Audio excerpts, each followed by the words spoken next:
Welcome again. Would you like to stand, please? You've been sitting a while. I'm going to be here a long time. Okay, so you can sit down.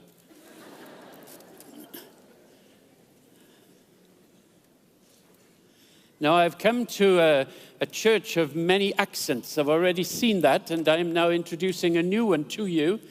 I come from the UK, but I was born in the little country of Wales, which is tucked next to England, and we have an accent all of our own.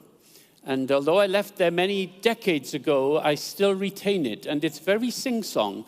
And so that will certainly keep you awake, but I hope that it will not make it difficult for you to understand what I'm saying. The issue is that when I get a little excited, I can speak a little faster, so then the range goes up and down a little quicker. And because of the story that I'm going to be sharing with you, I will get a little excited because it is a wonderful story, but relevant for us. So let me introduce to you a woman. She's not the kind of woman who will look you in the eye. In fact, she won't look at you, because her gaze is down. She looks at the ground. She never sees the sun. She never sees the faces of people, their smiles, their eyes. She never sees the light, because she's always looking down at the dust. It's where she belongs. That's what she perceives. And she's been like that for 18 long, dusty years. And then Jesus looks at her, and her life is transformed. And you probably guessed that that's what was going to happen, because that's what Jesus did when he saw people. But it's what Jesus does before that final transformation that I want to grip your hearts, because it is truly remarkable. It is the reason why the story is told in the first place, and it is full of hope for you and me in the 21st century. So let's read her story. It's told in the Gospel of Luke. It'll be coming up on screen, and this is what we are going to focus on in my talk. It's only told in the Gospel of Luke, and that should tell us something. Why, Luke, have you chosen to include this story in your Gospel, as contrasted to Mark and Matthew and John? Here's the story. One Sabbath day, by the way, let me interject. One of the things that you need to do when you come and explore the stories of the New Testament is to slow down. Because in slowing down and pausing, you give yourself the opportunity to ask questions of the story. Why is the story being told in this way? Why, Jesus, did you do it as you did it? So that's what we're going to be doing, because that's the heart of the story. And that's where we find the heart of Jesus. One Sabbath day, as Jesus was teaching in a synagogue, he saw a woman who had been crippled by an evil spirit. She'd been bent double for 18 years and was unable to stand up straight. And when Jesus saw her, he called her over and said, "Dear woman, you are healed of your sickness." Then he touched her, and instantly she could stand straight. How she praised God. But the leader in charge of the synagogue was indignant that Jesus had healed her on the Sabbath day. There are 6 days of the week for working, he said to the crowd. Come on those days to be healed, not on the Sabbath. And the Lord The Lord replied, "You hypocrites, each of you works on the Sabbath day. Don't you untie your ox or your donkey from its stall on the Sabbath and lead it out for water? This dear woman, a daughter of Abraham, has been held in bondage by Satan for 18 years. Isn't it right that she should be released, even on the Sabbath?" This shamed his enemies, but all the people rejoiced at the wonderful things that he did. She was paralyzed, one of many in ancient Israel. But her paralysis is particularly severe because the bones in her spine have fused together so that she is rigid. She is bent double. She's put down, literally, by her illness. She's made small, insignificant, because of her disability in the sight of others, literally. She's disadvantaged, always looking down, never looking up. A small woman in a big world. An insignificant lady in a synagogue. A tiny woman surrounded by important individuals, overlooked, ignored, excluded, unimportant. She was marginalized because of her disability, but she was also marginalized because she was a woman. You see, it was perceived by herself that she was an inferior member of the human race in a world in first century Israel that was dominated by men. We don't know her name. We know so little about her, except her deficiencies. The only other person in the story other than Jesus is the ruler, and we know about him. He's a man. He's a ruler. He is the most significant person in the community because he is in charge of the synagogue. And the synagogue is much more than an equivalent first century Jewish church. It's the place where all the action of the town or the township or the community takes place. And he's in charge of it. He is the top of the tree in his situation. And she is a nobody. He's the outstanding leader. She's the overlooked nobody.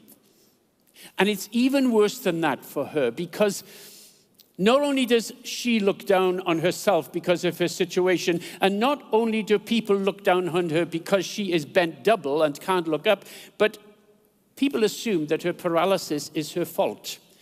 They assume that she is as she is because she must have done something seriously wrong, as a result of which God has punished her with paralysis. That's what they believed. It wasn't true, but it is what they believed. See, most people in first century Israel would have had some deficiency, some sickness, some disability. They didn't have the medical resources that we have in the 21st century. But those who had specifically more difficult disabilities, well, they must have done something seriously wrong, like the blind, like the paralyzed. So people looked down on her as somebody who deserved to be in her situation. It was her fault. And it appeared that God looked down on her in a similar way, not in a good way. You see, in the book of Leviticus, God specifically identified a group of people who could not serve as priests in the tabernacle and later in the temple, and they were paralyzed people. They could not serve the Lord because of their paralysis. They were marked out. They were marked down. They couldn't come before the Lord. And there were plenty of people in first century Israel who didn't think that paralyzed people should come before the Lord in the temple in Jerusalem. There were some who didn't believe that they should come into the city of Jerusalem. And there were some in that synagogue where Jesus was teaching who wondered, what's she doing here? Doesn't she realize that she's not welcome here?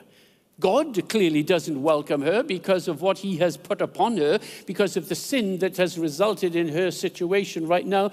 Why is she being so presumptuous, so precocious, that she thinks that nobody knows that she's here? Because we know she doesn't deserve to be here.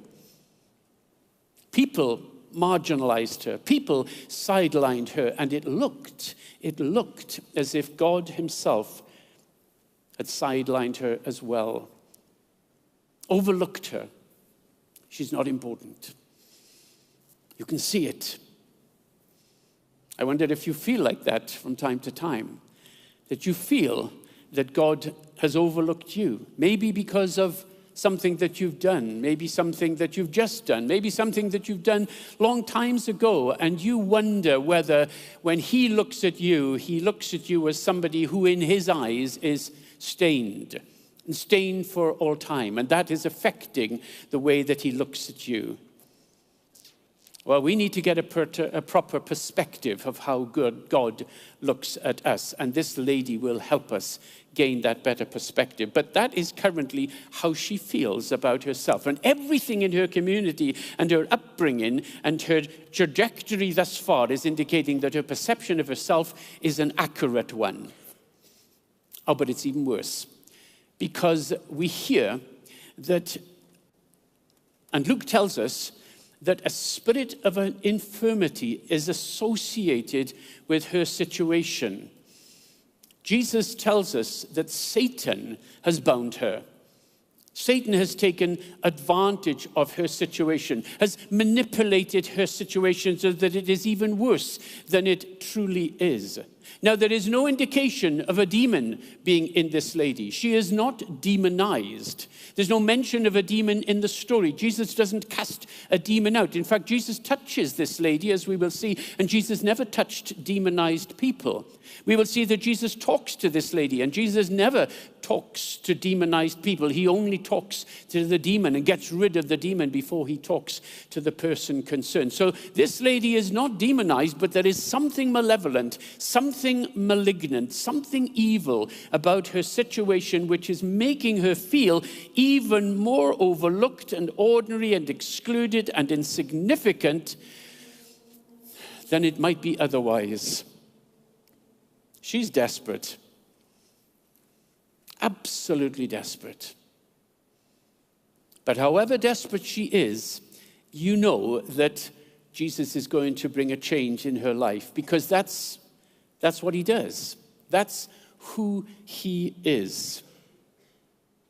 And I don't know what bondage is holding you, what fear, what problem is gripping you, what memory, what habit is part of your life as a result of which you feel when you get up in the morning that it's already spoilt the day. It might be something that keeps you having a peaceful sleep at night, because it comes back and it torments you, and it binds you, and it grips you, and it tantalizes you with its awfulness, but you can't get rid of it. Jesus can break that bond just like he did for this lady, and he will. But before he does some more very important things that are what the story is all about. But here's our first lesson about Jesus, and it is not that he is a healer. If you've read Luke, we're in chapter 13, he's already healed many people, and he's going to heal even more. That's not the message. The fundamental message is this: Jesus delights. He delights to include those who have been excluded. And you couldn't be much more excluded than this lady. She's excluded herself. And everything in her community has indicated that exclusive process, that excluded process, has been an accurate one. And it's only Luke who tells the story. And he wants to tell it because his readers need to know it. Because he's introducing them to someone the likes of which they, in their theologies, have never met before. You see, his readers are not Jewish people. They are Gentiles. They live in the societies around the world that do not have the heritage of a Jehovah who looks after the children of Israel. They're not part of that people group. These are people who believe in countless gods and goddesses, ancestors, spirit forces, but the one common denominator of all of these forces is that they don't care about you.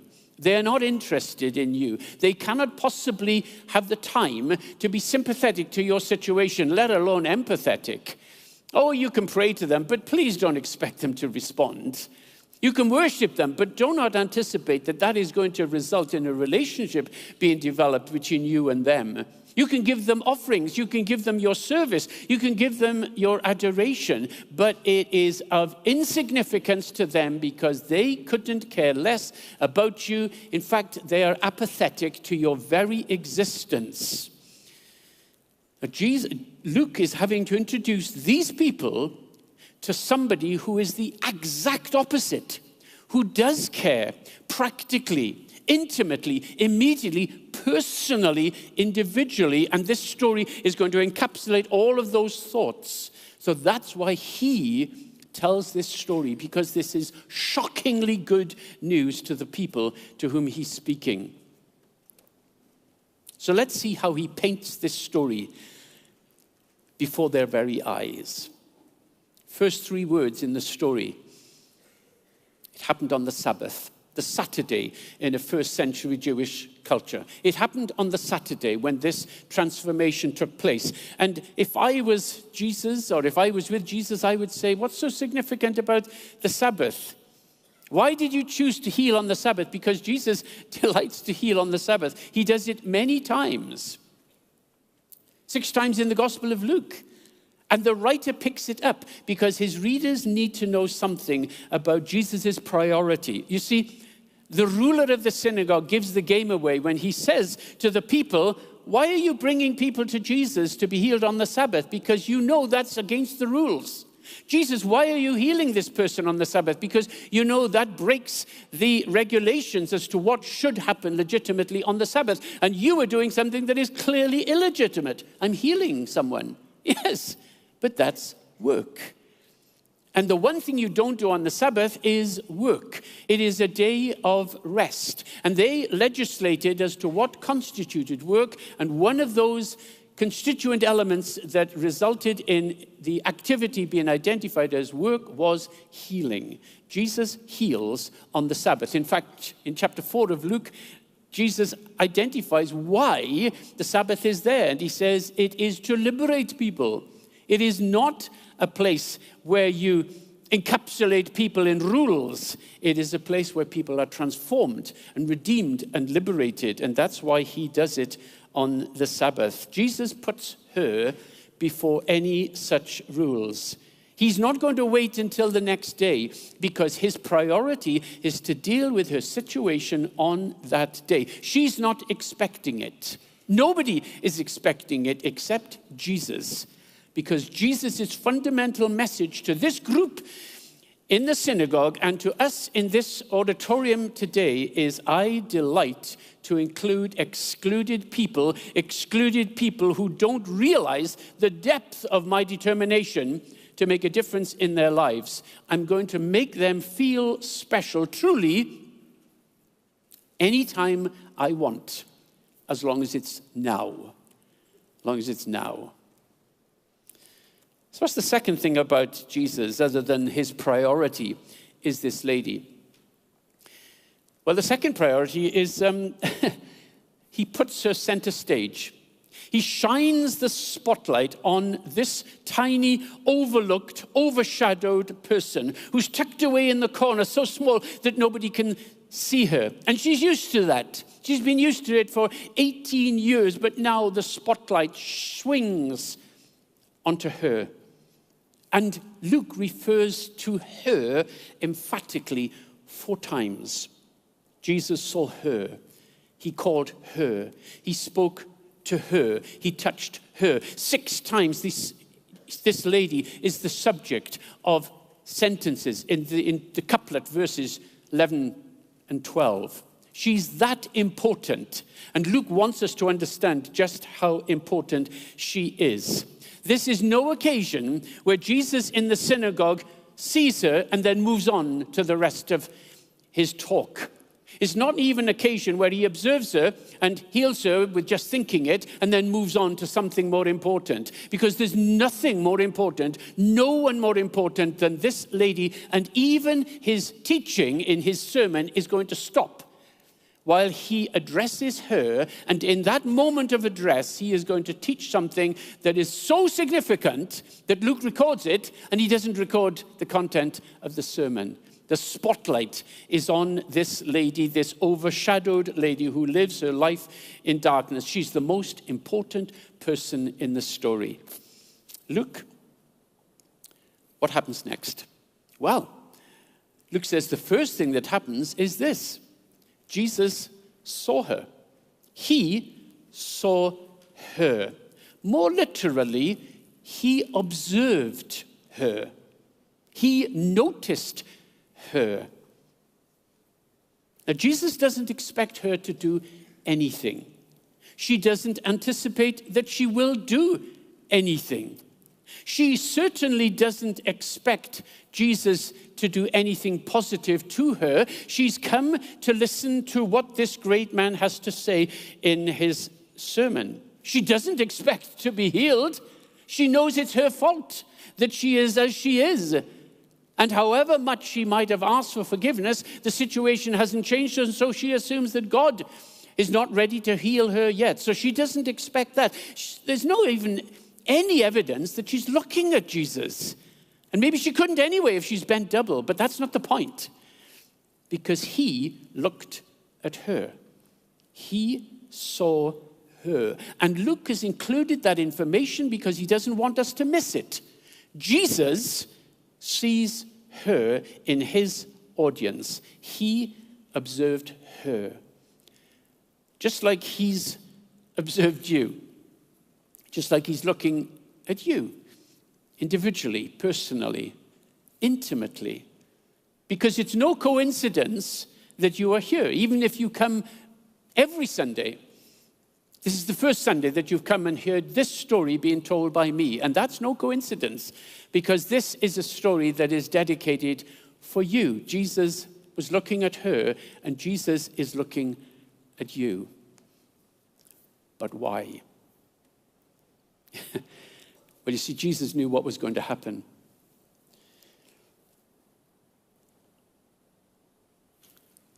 And so before that happens, he does the second thing. He calls her over to him. He calls her over to him. Can you see her hobbling, stumbling her way to where he is in the front of the synagogue, maybe having to mount a couple of steps to get closer to where he is? She is called over to where he is by him. Why? Why, Jesus? Why are you going to do that? It's going to be embarrassing, if not humiliating, for her to make that tortuous journey. You don't need to. If you're going to do something good to her, you can do it with the click of your fingers, with the blink of an eye. You could just think the thought and it will happen. Why are you bringing her into your space? Yeah, well, that's it. I've said it. Jesus wants her to be in his space. Jesus wants her to be in proximity to him. She is going to be where he is, right next to him, and everybody is going to see it. When they see him, they're going to see her. They're going to see her standing next to him, and she's there because he has asked her to be present with him. She's there because that's where he wants her to be. When Jesus looks at you, when Jesus looks at me, it is not just an idle observation. It is not just a glance from a distance. It is an opportunity for us to ask the question, why are you looking at me, Jesus? And the message is, because I enjoy looking at you. I enjoy being with you. I enjoy you being with me. But here, the benefit to this lady is that this overlooked, excluded, ordinary nobody, who is so small that people look over her if they don't look down on her, she is now next to Jesus, and she's been called to be next to Jesus by exactly himself. See, Jesus knows what's going to happen. In a few seconds, she is going to uncrumple herself and stand tall, and they're all going to see it happening.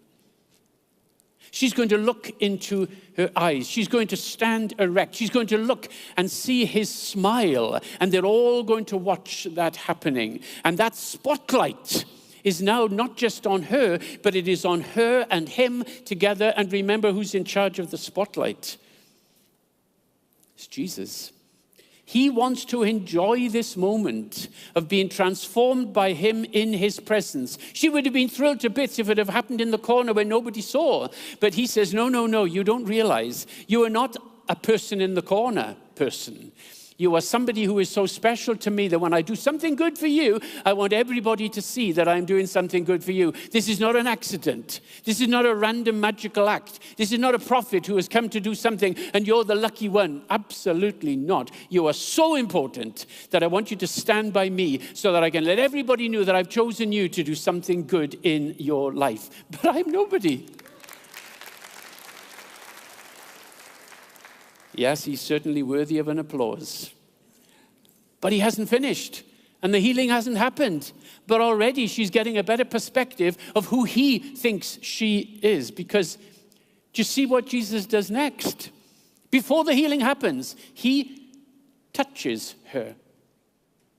He touches her. Why did you do that, Jesus? You don't need to touch her to bring about a healing. You could have healed from a distance. You don't need the person to be very next to you. Why do you touch her?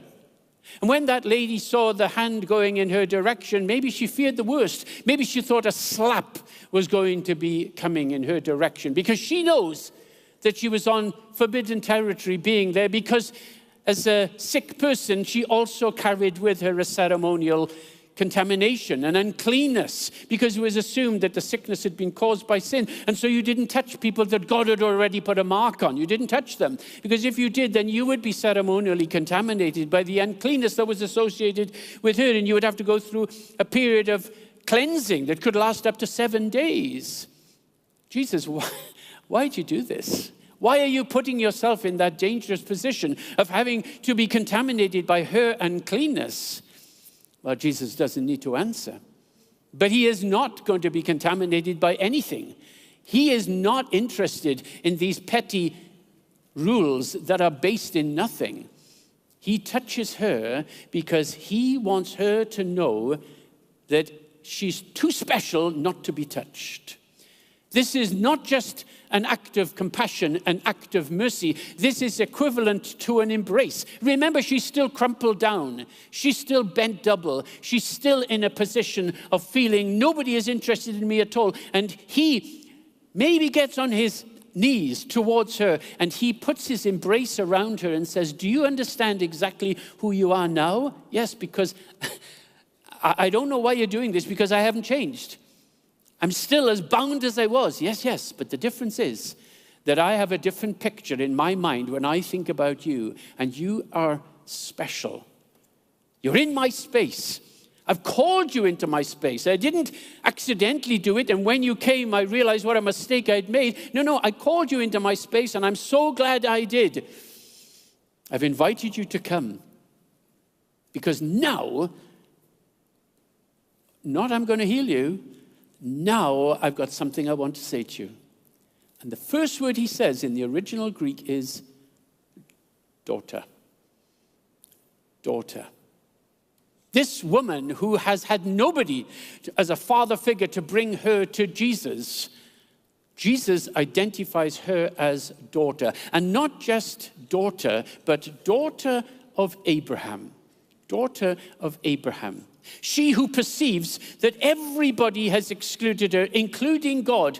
She has no right to be part of the community of Judaism, no right to be a Jew. But Jesus says, let me tell you who you are. Let me tell you about your pedigree. Let me tell you about your backstory, because you've got a great backstory. The hero of the faith, the most important person to us in our history is Abraham, and you are a daughter of Abraham. Me, this overlooked ordinary nobody, yes, you.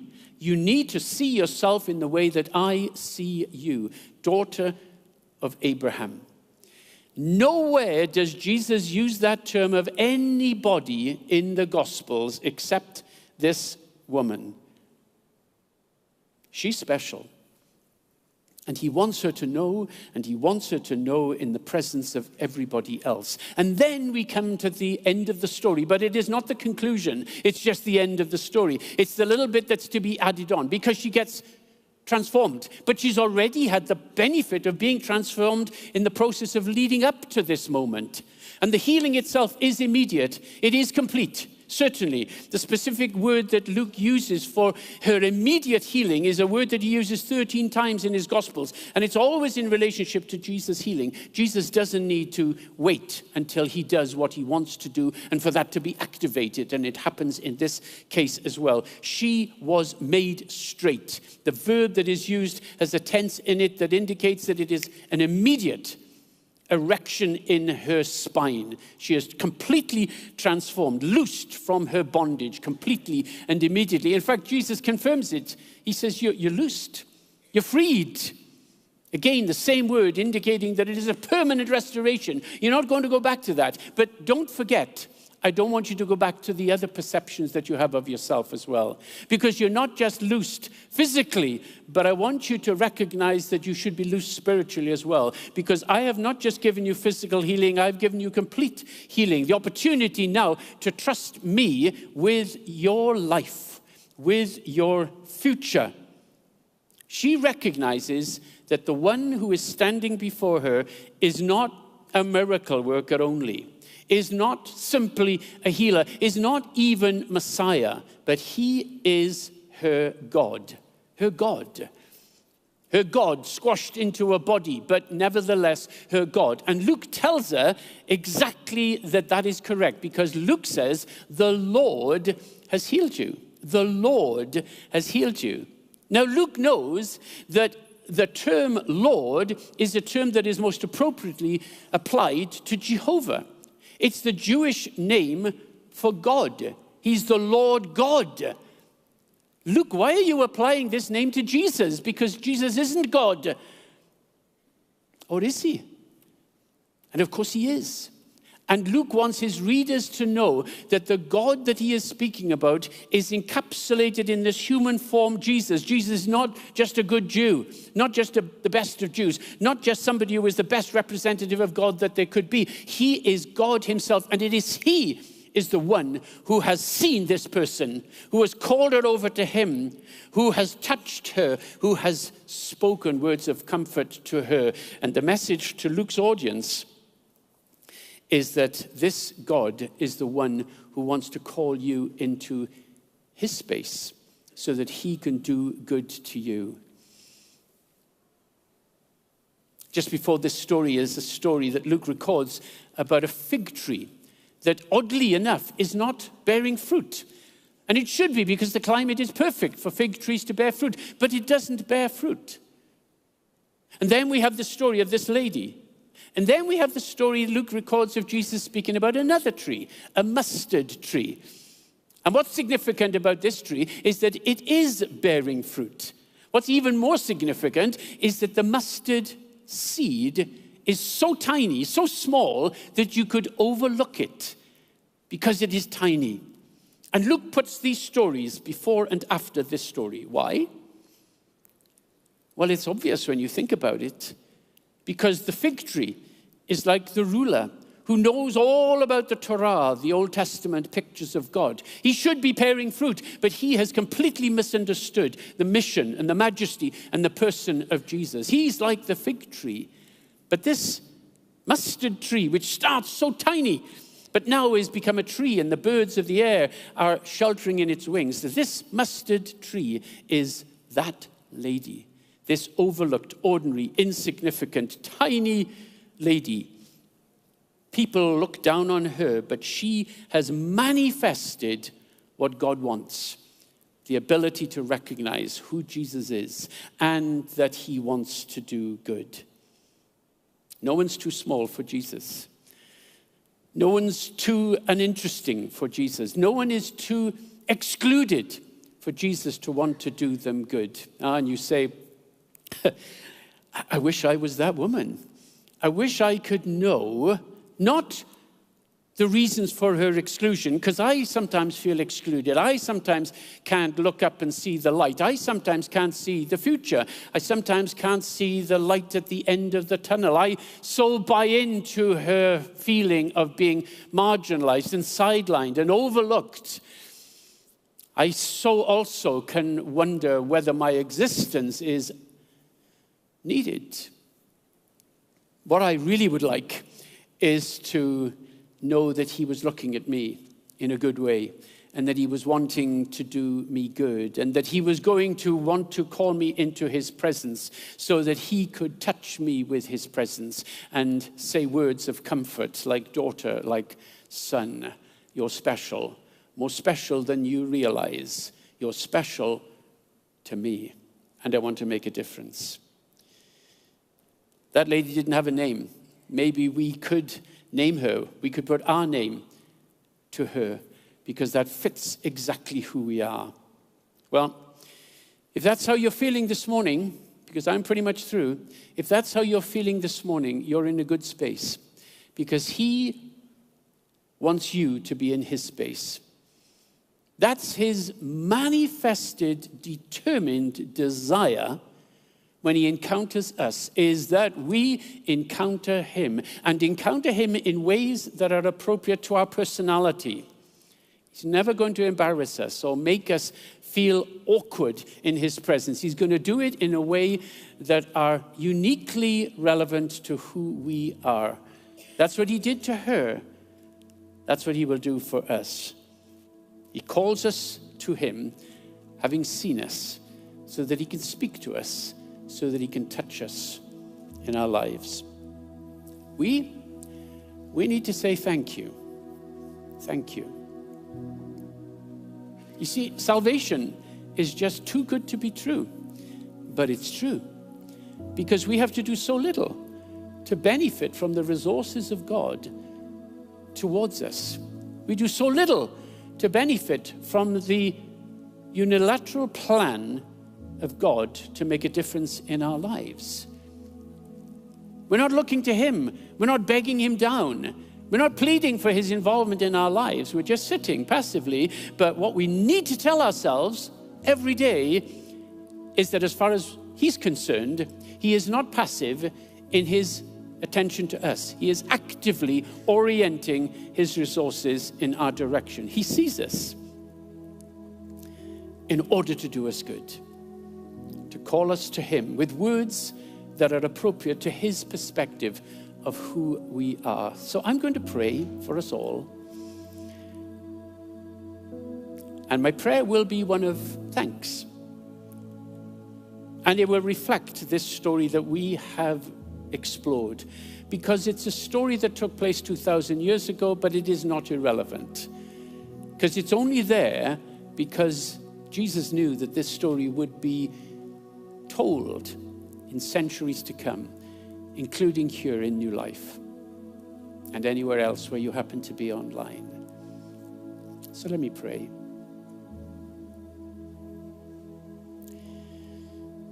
Thank you, Jesus, that you see us. Thank you, Jesus, that you see me and each of us as individuals. I can hardly begin to wonder how you might want to call us into your presence. Not just once in a while, not just when we're good, not when we've achieved, but all time, because we are your people. Thank you that you call us to be in close proximity to you, to be in your space. Thank you that you do that because you want to touch us, maybe physically, emotionally, spiritually, intellectually. You want to mark us with a sense of your presence. And thank you that you want to speak words of hope, life, vitality into our minds. Well, we come now to you and we look forward to being the recipients of those actions on our behalf. let's just take a moment to think about that prayer I've prayed. And maybe offer your own personal prayers to Jesus. You don't have to do anything. That lady, she didn't do anything. She didn't expect anything. She wasn't even looking for anything good to come from him. But he had already seen her, and he had a plan to do good, to remind her of how unbelievably special she was. The most unexceptional person in the place, the most overlooked person in the place, and she's the one that Jesus chooses to remind her of this truth.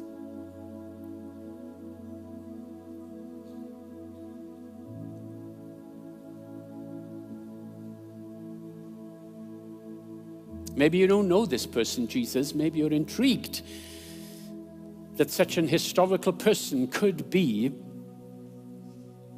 relevant in the 21st century. Maybe you've been here before. Maybe this is your first time and it's a revelation and you're still not sure. Could it be that he is, as that man has spoken about him in the front? Well, believe me, he is, and he is better. Well, your first step may be simply to move in the direction of Jesus, or who's already moved in the direction of you. And if you want to explore him a little bit, then come to the next steps table in the foyer. We'd love to talk with you and help you as you develop a friendship with Jesus, because that's what it'll be, a friendship.